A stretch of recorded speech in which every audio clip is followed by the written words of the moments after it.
2024ರ ಚುನಾವಣೆಯಲ್ಲಿ ಪ್ರತಾಪ್ ಸಿಂಹ ಮೈಸೂರಿನಿಂದ ಸ್ಪರ್ಧೆ ಮಾಡ್ತಾರಾ? ಇದೇ ವಿಚಾರಕ್ಕೆ ಸಂಬಂಧಪಟ್ಟಂತೆ ಮಾತನಾಡಿದ್ದಾರೆ ಪ್ರತಾಪ್ ಸಿಂಹ ಅವರು. ನನಗೆ ಟಿಕೆಟ್ ಸಿಗುವ ವಿಶ್ವಾಸವಿದೆ ಅಂತ ಹೇಳಿದ್ದಾರೆ. 2013ರಲ್ಲಿ ನಾನೊಬ್ಬ ಪತ್ರಕರ್ತನಷ್ಟೇ.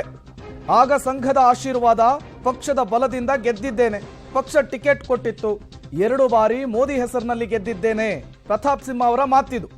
3ನೇ ಬಾರಿಯೂ ಕೂಡ ಅವರ ಹೆಸರಿನಲ್ಲಿಯೇ ಗೆಲ್ತೇನೆ ಅನ್ನುವಂತಹ ವಿಶ್ವಾಸದ ನುಡಿಗಳನ್ನಾಡಿದ್ದಾರೆ. ಚುನಾವಣೆ ಅಂದ್ರೆ ಆಕಾಂಕ್ಷಿಗಳು ಇದ್ದೇ ಇರ್ತಾರೆ. ನಾನು ಕೂಡ ಆಕಾಂಕ್ಷಿ. ಅಂತಿಮವಾಗಿ ಬಿಎಸ್ವೈ ವಿಜಯೇಂದ್ರ ಹೈಕಮಾಂಡ್ ತೀರ್ಮಾನವನ್ನ ತೆಗೆದುಕೊಳ್ಳುತ್ತೆ. ನನಗೆ ತಾಯಿ ಚಾಮುಂಡೇಶ್ವರಿ, ಕಾವೇರಿ ತಾಯಿ, ಮೋದಿ ಆಶೀರ್ವಾದ ಇದೆ. ಟಿಕೆಟ್ ಸಿಕ್ಕೇ ಸಿಗುತ್ತೆ. ಮೈಸೂರಿನಲ್ಲಿ ಸಂಸದ ಪ್ರತಾಪ್ ಸಿಂಹ ಅವರು ಹೇಳಿಕೆ ಕೊಟ್ಟಿದ್ದಾರೆ. ವರ್ಷದ ಅವಧಿಯಲ್ಲಿ ಇಷ್ಟೆಲ್ಲ ಕೆಲಸ ಮಾಡಿದ್ದೀರಾ, ನೀವೇ ಒಂದು ರಿಪೋರ್ಟರ್ ಕಾರ್ಡನ್ನ ಹೇಳಿದ್ರೆ ಟಿಕೆಟ್ ಸಿಗೋದಕ್ಕೆ ಪ್ರಯಾಸ ಅನಿಸ್ತಾ ಇದೆಯಾ ನಿಮಗೆ ಅಂತ? ನನ್ನನ್ನು ನೋಡಿದರೆ ನಿಮಗೆ ಅನಿಸ್ತಾ ಇದೆಯಾ?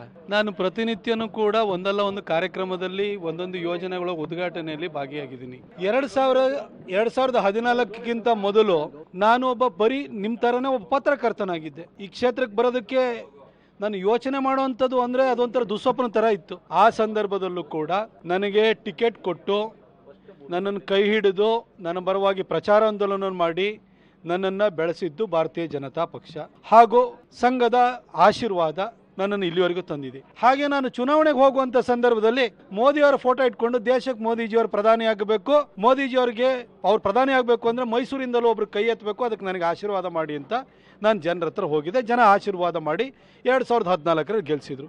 2019 ಬಂತು.